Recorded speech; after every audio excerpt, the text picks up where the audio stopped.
And that would be SK abolishment or SK abolition.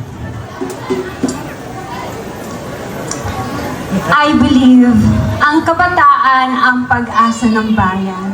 So, for me, it's not making sense for us able to abolish SK chairman.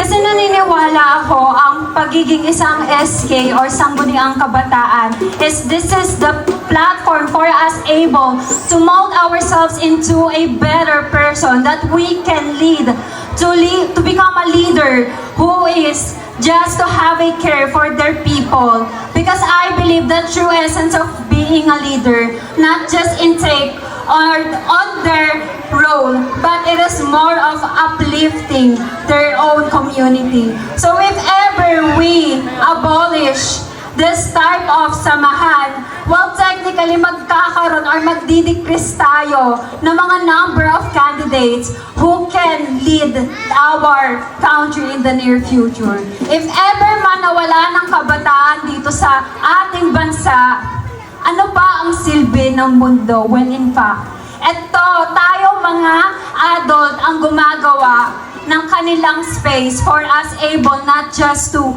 be succeed in their life, but of course, to create a safe space for the better future.